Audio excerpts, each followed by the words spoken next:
tiempo en el que ver el logo de EA emocionaba. Esperabas con ansias el nuevo FIFA para jugar con amigos y Mass Effect te atrapaba pese a su torpe sistema de diálogos, por su universo y personajes. Escuchar EA Games. significaba que algo grande venía.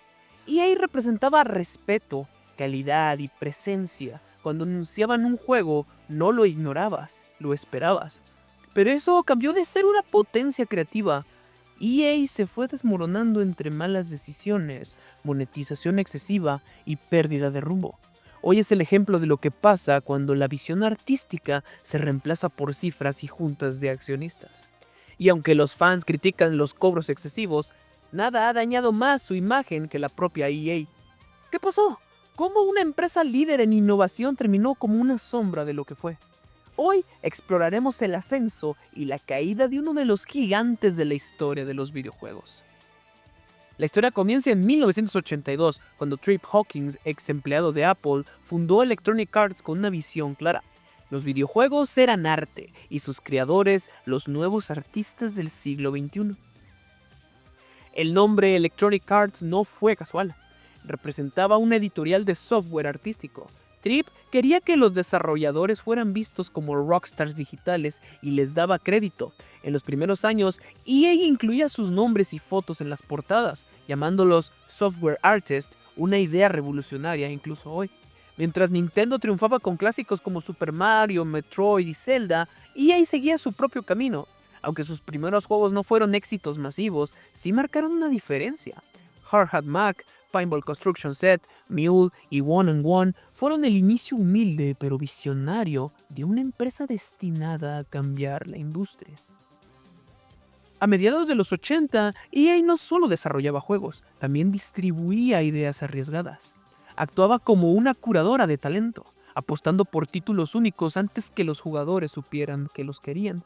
En 1987, la llegada de Tom Dowlow profesionalizó más los procesos creativos, y en 1988, Madden NFL marcó un antes y después en los videojuegos deportivos, dando inicio a una de las franquicias más rentables de la historia. En 1989, EA se hizo pública, recaudando $80 millones con su IPO. Este le dio recursos para crecer, pero también lató a las exigencias de los accionistas. En 1990 entró el mercado de las consolas con la Sega Genesis, y en 1991 su fundador Trip Hawkins se fue a fundar 3DO. Desde entonces, EA empezó a priorizar la expansión sobre la visión artística. En 1992 se alió con Victor Musical Industries para entrar al mercado asiático, consolidando su crecimiento global, y en 1995 se sumó temprano al éxito de la PlayStation, adaptando rápidamente sus juegos para la nueva consola. En 1997 compró Maxis, creadores de SimCity, lo que más adelante daría origen a The Sims, uno de los juegos más innovadores y exitosos de la historia. En 1998 adquirió Westwood Studios, responsables de Command & Conquer, entrando con fuerza al género de estrategia en tiempo real. Finalmente, en el año 2000, The Sims redefinió lo que podía ser un videojuego, sin combates ni misiones, solo vida cotidiana. Conquistó a públicos nuevos y se convirtió en uno de los títulos de PC más vendidos de todos los tiempos. EA estaba en la cima, diversa, creativa y dominante. A inicios de los 90, EA Sport dominaba con Madden NFL y NFL Hockey, pero aún no había conquistado el fútbol.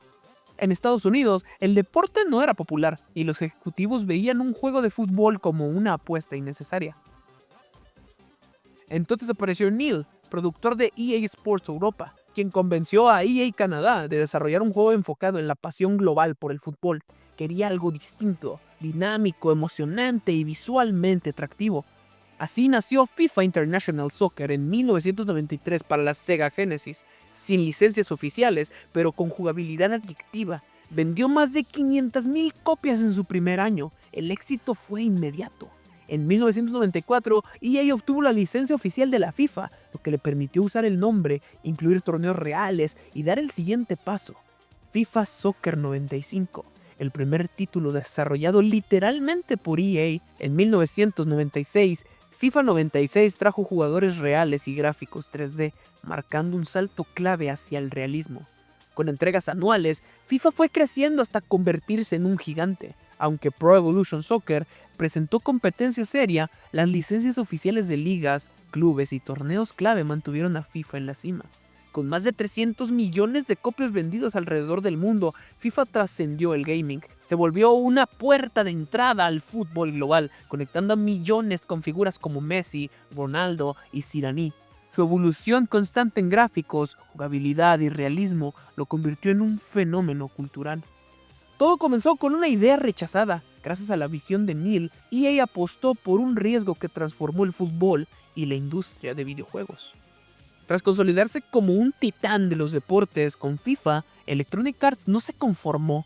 A comienzos del nuevo milenio, la compañía se embarcó en una nueva misión: dejar huella en todos los géneros, juegos de rol, acción, terror, ciencia ficción. Nada estaba fuera de su alcance. El plan era claro: diversificación, adquisiciones estratégicas y ambición narrativa. Uno de los movimientos más importantes de la década fue la adquisición de BioWare y Pandemic Studios. BioWare ya era conocida por títulos como Baldur's Gate, mientras que Pandemic había demostrado talento con juegos como Mercenaries. Gracias a esta compra, EA comenzó a construir algunas de sus franquicias más influyentes. Mass Effect en 2007, una epopeya espacial que puso al jugador al mando de decisiones complejas, relaciones profundas y una historia ramificada que definió una generación. Y Dragon Age en 2009, un RPG medieval, oscuro, con dilemas morales y un universo rico en matices. Ambos títulos posicionaron a EA como un referente también en el terreno narrativo, pero no todo fueron historias de éxito sin fisuras. En 2008, Dead Space, desarrollado por EA Redwood Shores, Dead Space fue una joya inesperada, una experiencia de terror y ciencia ficción que sorprendió por su atmósfera claustrofóbica, su interfaz diegética y su innovador combate basado en destrucción. Pero el éxito trajo consigo presión. EA quiso ampliar su alcance y Dead Space 3 fue víctima de esa ambición. Más accesible, más acción, más microtransacciones y menos alma. La saga se apagó, no por falta de talento, sino por exceso de cálculo. En 2014 llegó Titanfall, la innovación en medio del caos. Cuando los creadores de Call of Duty fundaron Respawn Entertainment, EA los acogió. El resultado, Titanfall, un shooter ágil, fresco, con titanes y parkour futurista. Su secuela, Titanfall 2, es considerada una de las mejores campañas del género, pero su lanzamiento en medio de una temporada saturada de grandes títulos pasó casi desapercibido. Otra joya ignorada por culpa de una mala estrategia de calendario. En 2013, EA firmó un acuerdo exclusivo con Disney para desarrollar juegos de Star Wars. La promesa era enorme, el resultado desigual. Battlefront 2015 deslumbró visualmente, pero fue criticado por su escaso contenido.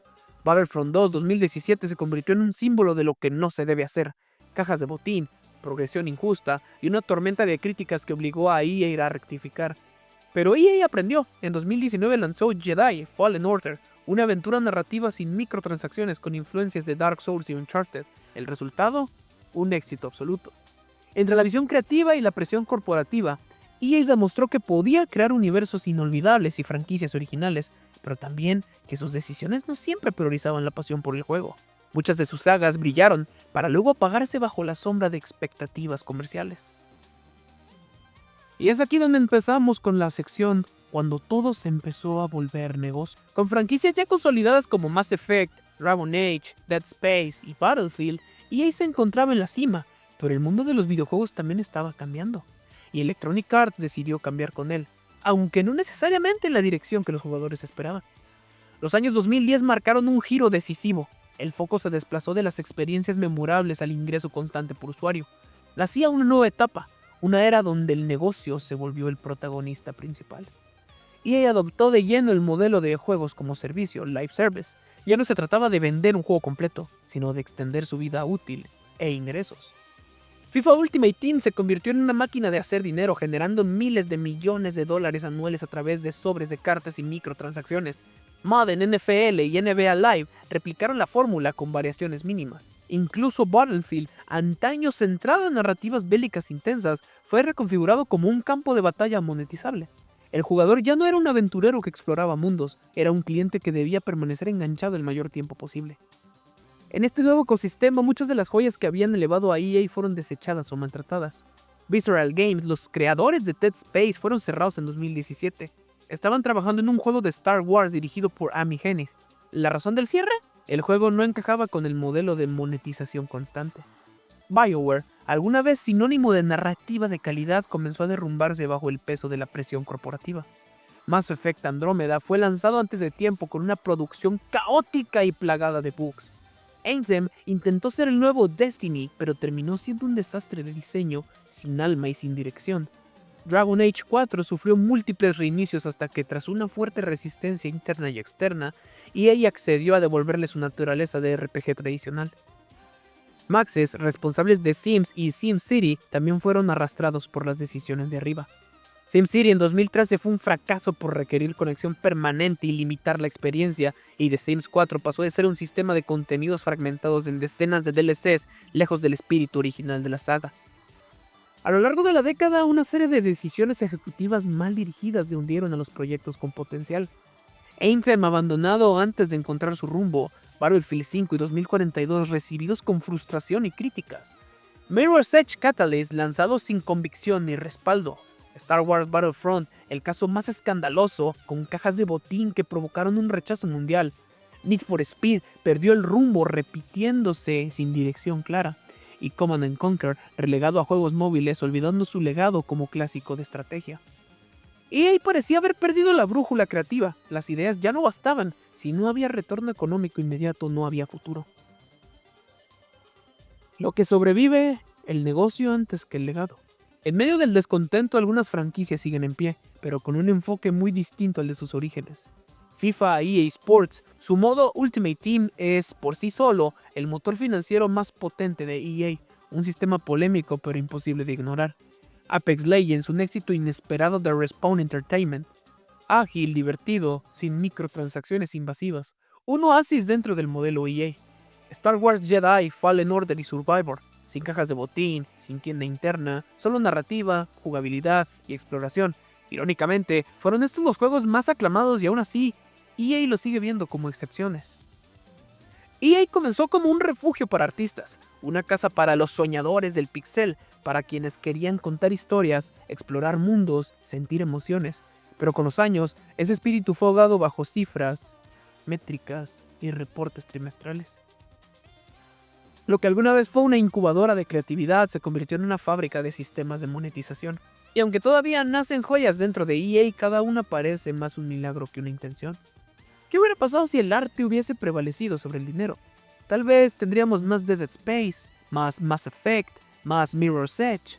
Tal vez recordaríamos a EA no solo como una empresa influyente, sino como una que nunca dejó de creer en el poder de crear. Es realmente triste ver cómo una compañía que alguna vez fue sinónimo de innovación y creatividad como Electronic Arts se ha convertido en el ejemplo más claro de lo que sucede cuando el dinero se impone a la pasión. Su evolución, más que un crecimiento, parece una transformación dolorosa, de crear experiencias únicas e inolvidables a diseñar sistemas pensados para monetizar cada momento del jugador. El mayor problema de Electronic Arts hoy en día es su obsesión por generar ingresos a toda costa. Incluso si eso significa perder la esencia de sus juegos. Hemos pasado de mundos llenos de alma, exploración y emoción, a catálogos fragmentados por microtransacciones, sobres virtuales y cajas de botín. Títulos que pudieron ser revolucionarios terminaron siendo productos olvidables, y sagas que alguna vez definieron una generación fueron arrastradas por decisiones ejecutivas sin conexión con lo que el jugador realmente busca. Electronic Arts en su momento tenía mucho que ofrecer, y todavía en ocasiones nos recuerda lo que fue.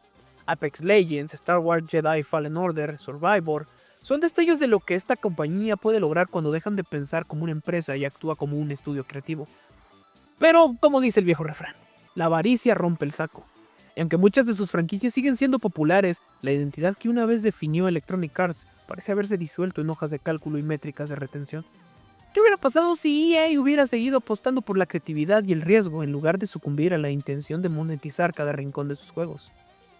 Esa es la gran pregunta, una pregunta que no se responde con números sino con recuerdos, con la emoción de ver una historia que te marcó, un universo que exploraste, una batalla que aún recuerdas.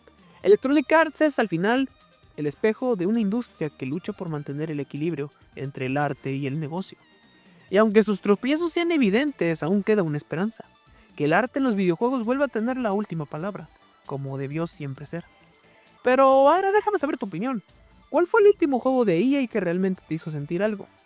¿Crees que Electronic Arts aún puede redimirse o ya es demasiado tarde? ¿Qué franquicia te dolió ver caer en manos de la monetización? Déjame saber en los comentarios. Tu experiencia, tu voz y tu nostalgia también forman parte de esta historia. Sin más que agregar, espero que les haya gustado este formato y nos vemos en el siguiente video. Adiós.